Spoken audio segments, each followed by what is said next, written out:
નમસ્કાર વિદ્યાર્થી મિત્રો, તમારું ફરી એક વખત મારી ચેનલમાં હાર્દિક સ્વાગત છે। આશા રાખું છું કે આજનો વિડીયો પણ તમને સારો એવો ગમશે।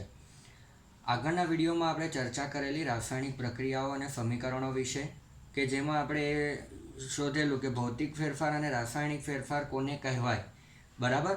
અને કોઈક પ્રક્રિયામાં અથવા તો કોઈક પદાર્થના રાસાયણિક ફેરફાર થાય તો તે પદાર્થની કોઈક પદાર્થ સાથે રાસાયણિક પ્રક્રિયા થઈ છે તેવું ઓળખાય, બરાબર। તેની માટે આપણે કેટલીક પ્રવૃત્તિઓ કરેલી, જેમ કે મેગ્નેશિયમની પટ્ટીને હવામાં સળગાવ્યું હતું।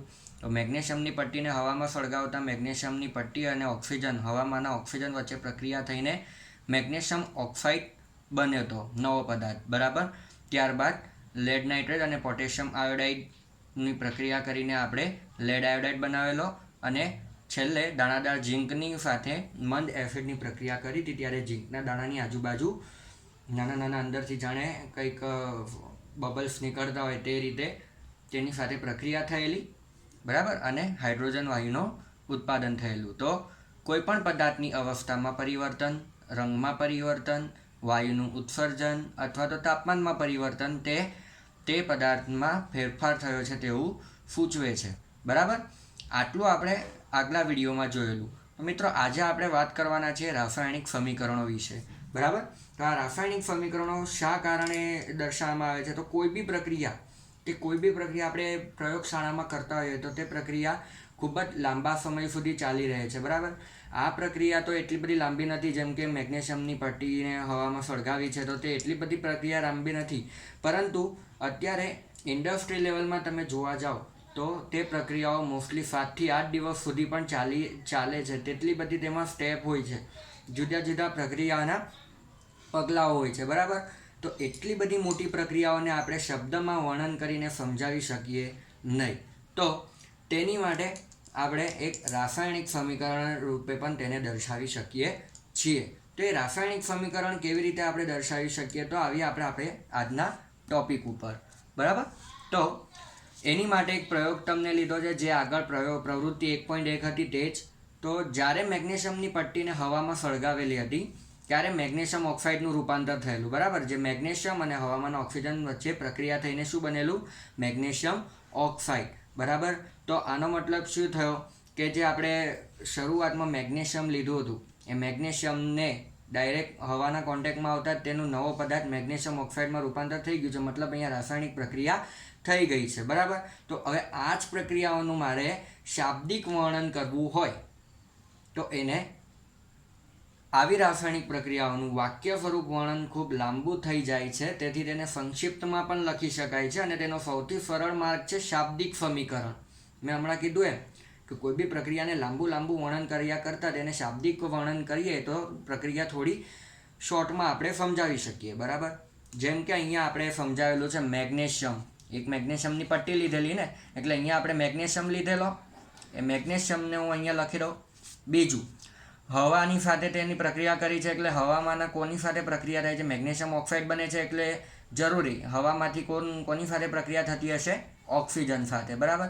તો મેગ્નેશિયમ અને ઓક્સિજન વચ્ચે રાસાયણિક પ્રક્રિયા થઈને મેગ્નેશિયમ ઓક્સાઇડ બન્યો, બરાબર।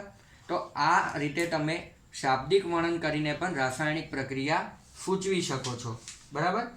તે સિવાય હવે આપણે જાણવાનું રહ્યું કે આ નીચે મેં પ્રક્રિયકો લખ્યું છે અને નિપજો લખ્યું છે, બરાબર। તો આ પ્રક્રિયકો શું છે? તો પ્રક્રિયાની શરૂઆતમાં જે બી તત્વો વપરાય છે તેની અંદર જો કોઈ રાસાયણિક ફેરફાર અનુભવાય તો તે પ્રક્રિયકો છે, બરાબર। મતલબ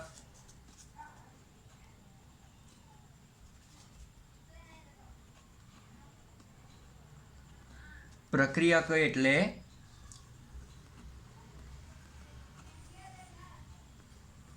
પ્રક્રિયાની શરૂઆતમાં વપરાતા એવા પદાર્થ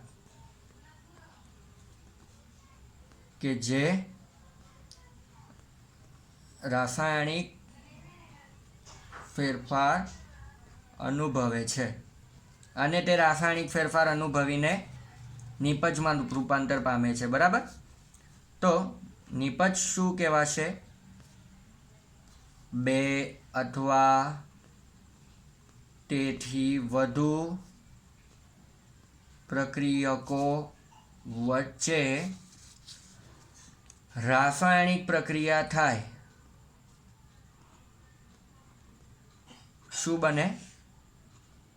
નિપજ બને છે. બરાબર. તો આ તમને ખબર પડી ગઈ કે આ પ્રક્રિયક અને નિપજનો મતલબ શું છે. બરાબર. જે શરૂઆતનું આપણે સ્ટાર્ટિંગ મટીરિયલ લીધેલું છે પ્રક્રિયા કરવા માટે, તો એ સ્ટાર્ટિંગ મટીરિયલ શું કહેવાશે? પ્રક્રિયકો. બરાબર. અને તેમાંથી જે આપણને પ્રોડક્ટ મળે છે, જે બી નવો પદાર્થ મળે છે, એ શું કહેવાશે? નિપજ. બરાબર. તો હવે શાબ્દિક સમીકરણ એ પ્રક્રિયકો અને નિપજોની વચ્ચેની તીરની નિશાની દ્વારા પ્રક્રિયકોનું નિપજમાં થતું રૂપાંતર દર્શાવે છે. આ જે શાબ્દિક સમીકરણ છે એ શું સૂચવે છે? કે પ્રક્રિયકોનું નિપજમાં રૂપાંતર કઈ નિશાનીથી? તીરની નિશાનીની મદદથી. બરાબર. તો આપણે આ જે વર્ણન કર્યું છે એક પ્રક્રિયકોનું તીરની નિશાનીની મદદથી જે નિપજમાં રૂપાંતર થયું, તો તે શું કહેવાશે? શાબ્દિક સમીકરણ. બરાબર. તો હવે આગળ આપણે જોઈએ તો શાબ્દિક સમીકરણમાં તમને એક બાજુ પ્રક્રિયકો દર્શાવેલા છે અને એક બાજુ નિપજ દર્શાવેલી છે. બરાબર. તો કોઈ બી પ્રક્રિયક હંમેશા રાસાયણિક પ્રક્રિયાના સમીકરણમાં કઈ બાજુ દર્શાવવામાં આવશે? ડાબી બાજુ. બરાબર. અને નિપજને કોઈ બી રાસાયણિક પ્રક્રિયામાં ક્યાં દર્શાવવામાં આવશે? જમણી બાજુ. બરાબર. અને આ બંનેની વચ્ચે એક તીરની નિશાની બતાવવામાં આવશે જે તમારી પ્રક્રિયાની દિશા સૂચવે છે. પ્રક્રિયક, તીર, નિપજ. આ તીરની નિશાની શું સૂચવે છે? પ્રક્રિયાની દિશા. બરાબર. જેમ કે આ પ્રક્રિયકમાંથી નિપજ બની છે એટલે નિપજ તરફ એનું નિશાની આવી. જે તીરની માથાની જે નિશાની છે જેની તરફ હોય એ આમાંથી આ બન્યું તેમ કહેવાય. બરાબર. તો આમાં શું જણાશે કે પ્રક્રિયકમાંથી નિપજ બની. ઠીક છે. અને એ જ રીતે અમુક પ્રક્રિયાઓમાં મિત્રો એવી રીતે લખેલું હોય છે.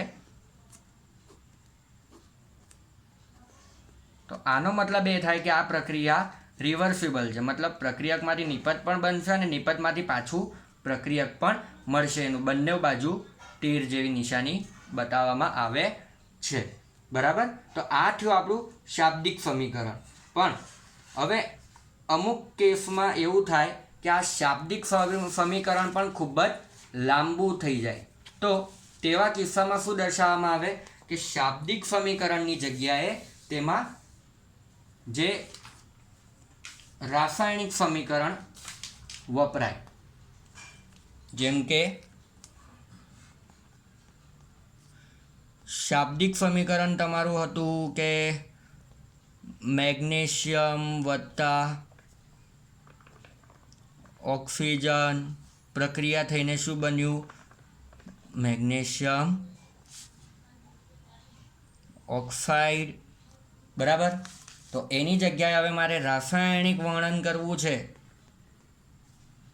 રાસાયણિક સમીકરણ બનાવવું છે, તો તેની રાસાયણિક સંજ્ઞાઓની મદદથી રાસાયણિક સમીકરણ બનાવી શકાય. તમે ધોરણ 9માં ભણ્યા હશો કે સંજ્ઞા કેવી રીતે લખવાની હોય. હંમેશા કોઈ બી તત્વ હોય તો તેની સંજ્ઞાનો પહેલો શબ્દ હંમેશા કેપિટલ હોય. ત્યારબાદ જે કોમન શબ્દ આવતા હોય કોઈ બી એવા, જેમ કે મેગ્નેશિયમ અને મેંગેનીઝ, આ બે વસ્તુમાં એમ કોમન આવે છે, તો એની પાછળનો જે બીજો શબ્દ છે હંમેશા સ્મોલ લેટરમાં હોય. એ તેના નિયમ પ્રમાણે આપણે સંજ્ઞા આપણે શીખીને આવેલા છે. બરાબર. ધોરણ 9માં. તો તેના ઉપરથી આપણે એ જાણીશું કે મેગ્નેશિયમ એટલે મેગ્નેશિયમની સંજ્ઞા શું છે? Mg. બરાબર. M કેપિટલ અને G સ્મોલ. અને ઓક્સિજનની સંજ્ઞા છે O, પણ ઓક્સિજન એ દ્વિપરમાણુય હોવાથી O2 તરીકે લખાય છે. એ શું આપશે આપણને? Magnesium oxide MgO. બરાબર. તો શબ્દોની જગ્યાએ આપણે અહીંયા રાસાયણિક સૂત્રનો ઉપયોગ કર્યો છે, તેથી આપણે તેને રાસાયણિક સમીકરણના તરીકે ઓળખ્યું છે. બરાબર. તો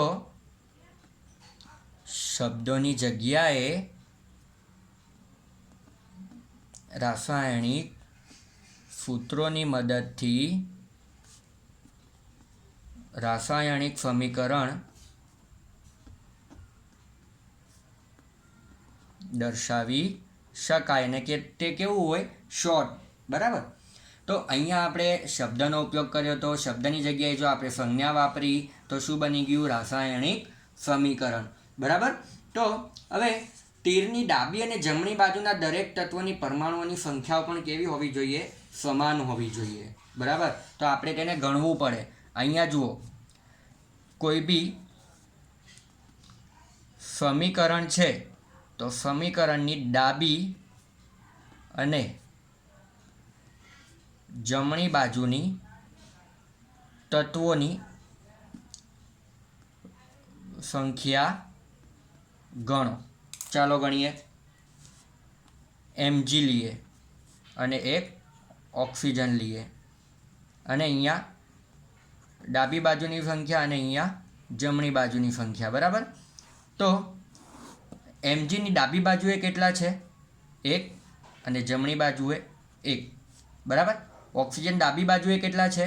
2, અને અહીંયા 1. આજુબાજુ કશું જ નથી. મિત્રો, આપણે 9માં તો શીખ્યા જ હશે કે કેવી રીતે તત્વોની સંખ્યા ગણાય. બરાબર. જો તમને તો પણ ન ખબર હોય તો હું તમને ફરી એકવાર બતાવી દઉં કે જો અહીંયા કોઈ તત્વની આગળ કોઈ નંબર લગાવેલો હોય, બરાબર, અહીંયા કોઈ નંબર લગાવેલો હોય અહીંયા, તો એ તત્વના જેટલા બી જે સંયોજન છે તેની અંદર જેટલા બી તત્વો છે એ તત્વોની બધા સાથે આ ગુણાય.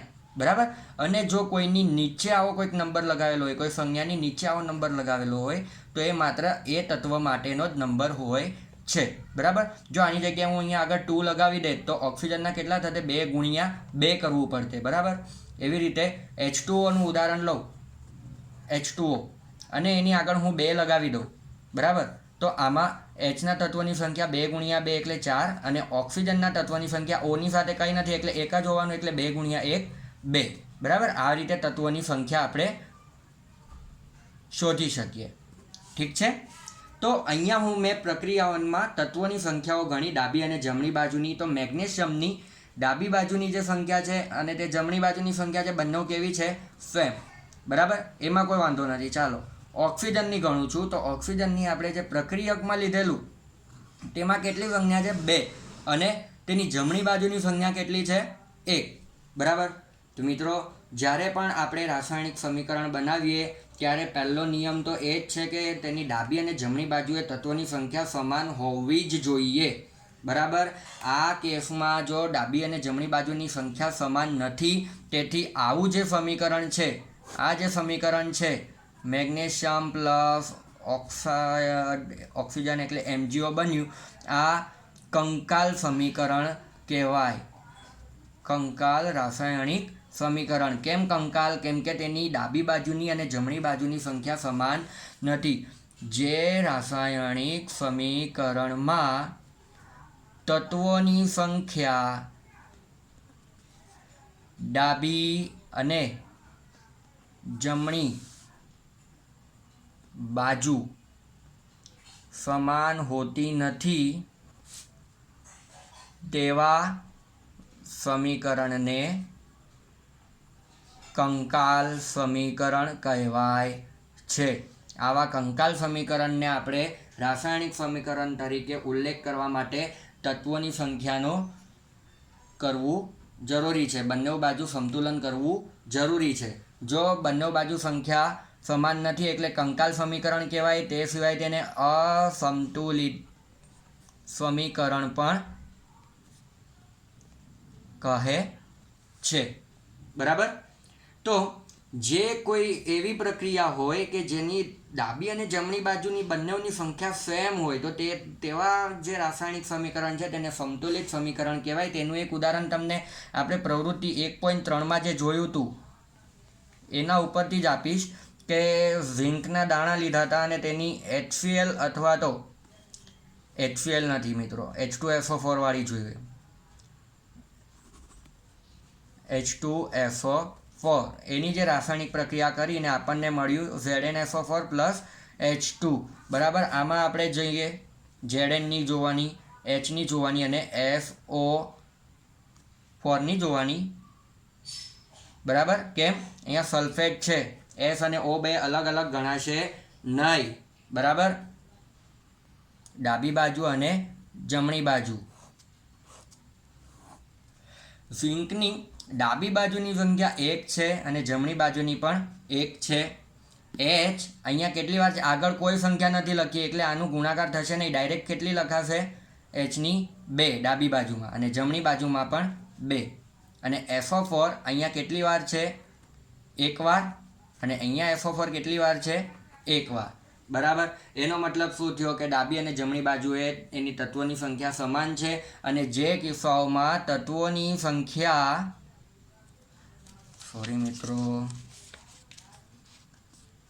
તત્વોની સંખ્યા ડાબી બરાબર જમણી બાજુ થાય તો તેવા સમીકરણો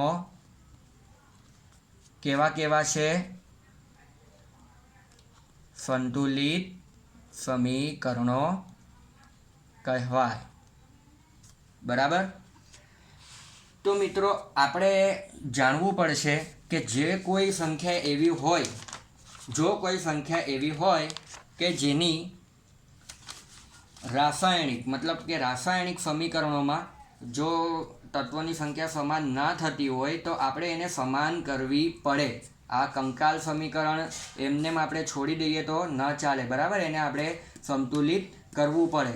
તો આપણે કંકાલ સમીકરણને સંતુલિત કરવા માટે એક થિયરી બનાવું. બરાબર, કે સંતુલિત રાસાયણિક સમીકરણ. બરાબર, તો તેની માટે પહેલાં એક નિયમ આપણે જાણીએ. ધોરણ 9માં જ તમે ભણેલા દળ સંરક્ષણનો નિયમ. શું કહેતા હતા એ? કે કોઈપણ રાસાયણિક પ્રક્રિયા દરમિયાન દળનું સર્જન કે વિનાશ થતો નથી. મતલબમાં તમે કોઈ પ્રક્રિયા કરો છો તો એ પ્રક્રિયામાં જે પ્રક્રિયકોની અંદર જે તત્વોની સંખ્યા હતી તે નિપજોની અંદર પણ સેમ ટુ સેમ તે જ સંખ્યા હશે. અને તેના માટે જ આપણે કોઈ બી સમીકરણ લખવા માટે પહેલાં આપણે રાસાયણિક સમીકરણને સંતુલિત કરવું પડે. જો સંતુલિત હોય તો વાંધો નથી, જો સંતુલિત ના થતું હોય તો આપણે એને સંતુલિત કરવું પડે. સંતુલિત કરવા માટે તમને જુદા જુદા તબક્કાઓ પણ તમારી ચોપડીમાં આપેલા છે. બરાબર, તો પહેલાં હું તમને દળ સંરક્ષણનો નિયમ વ્યવસ્થિત રીતે સમજાવું કે કોઈપણ રાસાયણિક પ્રક્રિયા શરૂ થાય તે પહેલાં અને પૂર્ણ થયા બાદ તેમાં રહેલા દરેક તત્વોના પરમાણુઓની સંખ્યા સમાન રહે છે. કોઈ પણ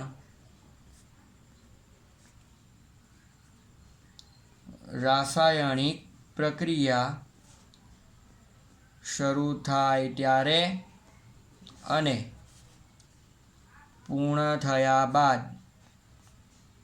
તેમાં રહેલા તત્વોની સંખ્યા સમાન રહે છે.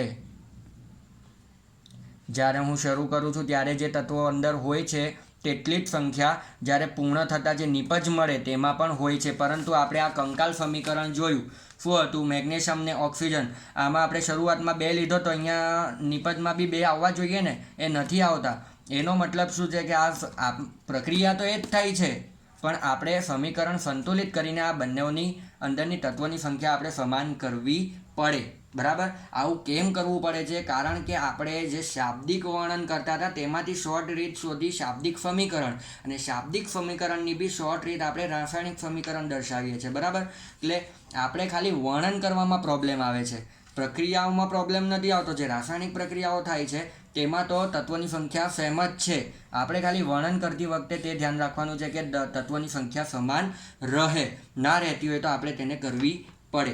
બરાબર, તો સંતુલિત રાસાયણિક સમીકરણમાં આપણે ધ્યાન આપીએ તો આગળ આપણે જોઈએ, તમને મેં આગળ બી ઉદાહરણ આપી દીધું કે Zn પ્લસ કોઈક મંડ એસિડ લીધો તો ZnSO4 અને હાઇડ્રોજન વાયુ મુક્ત થયો. તો ઝિંકની એસિડ સાથે પ્રક્રિયા થઈને ઝિંક સલ્ફેટ બન્યું તો તેમાં તત્વોની સંખ્યા પણ આપણે ગણી શું હતી, બધી સમાન જ છે. બરાબર મિત્રો, આને તમે હજુ અલગ કરવા માગો તો કરી શકો છો. SO4 સલ્ફેટ છે બરાબર છે, પણ સલ્ફેટ પણ બે તત્વોનું સંયોજન છે, એક સલ્ફર અને એક ઓક્સિજન. બરાબર, તો તેને હજુ પણ એક વખત અલગ કરવું હોય તો તમે કરી જુઓ. જેમ કે ઝિંક, હાઇડ્રોજન, સલ્ફર અને ઓક્સિજન, તેની ડાબી બાજુની અને એની જમણી બાજુની. બરાબર, ઝિંકની ડાબી બાજુ 1, જમણી બાજુ 1, હાઇડ્રોજન અહીંયા 2 છે, અહીંયા બી 2 છે, સલ્ફર અહીંયા કેટલો છે જુઓ. હવે આપણે તત્વ અલગ લીધું છે એટલે એને 4 લેવાની જરૂર નથી, કેમ કે સલ્ફરની આજુબાજુ એક જ તત્વ છે, અહીંયા બી 1 છે અને આગળ આપણે જોવા જઈએ તો આગળ પણ કેટલું છે, કંઈ ન હોય એટલે શું ગણાય, 1. એટલે 1 કેટલું થયું, સલ્ફર અહીંયા 1 અને ઓક્સિજન અહીંયા કેટલું થયું, 4. બરાબર, એ જ રીતે અહીંયા સલ્ફર જુઓ તો અહીંયા બી એકલો જ છે સલ્ફર. બરાબર, તો એ કેટલું થયું 1 અને O કેટલો થયો 4, એટલે અહીંયા કેટલું થયું 4. બરાબર, તો પણ જુઓ ડાબી અને જમણી બાજુ બે સમાન જ આવે છે, એટલે એનો મતલબ આ પ્રક્રિયા કેવી છે, સંતુલિત. અરે પ્રક્રિયા તો બરાબર જ છે, પણ આ સમીકરણ કેવું છે, રાસાયણિક સંતુલિત, રાસાયણિક સમીકરણ.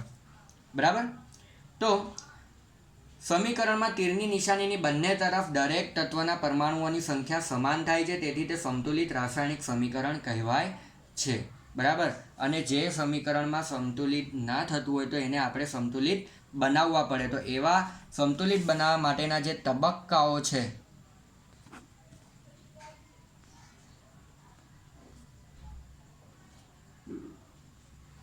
સંતુલિત સમીકરણ માટેના તબક્કાઓ છે એ આપણે નેક્સ્ટ વિડીયોમાં જોઈશું. મિત્રો, તમે મને આજે ધ્યાનથી સાંભળ્યો તે બદલ ધન્યવાદ. અને આવતા વિડીયોમાં આપણે જાણીશું કે સંતુલિત રાસાયણિક પ્રક્રિયાઓ લખવા માટે તેની કયા કયા તબક્કાઓ જરૂરી છે. તે સિવાય આપણે ભણીશું પ્રક્રિયાઓના પ્રકારો. બરાબર, અને પ્રક્રિયાઓના પ્રકારો હું થિયરી વાઇઝ જયા કરતાં તમને ડાયરેક્ટ એની ઇન્ફોર્મેશન પહેલાં પ્રોવાઈડ કરીશ અને ત્યારબાદ તેની થિયરી પણ સમજાવીશ. તો આવા જ વિડીયો વધુ મેળવવા માટે મારી ચેનલને સબસ્ક્રાઈબ કરો અને મારા વિડીયો વધુમાં વધુ શેર કરો. ખૂબ ખૂબ ધન્યવાદ. આવજો.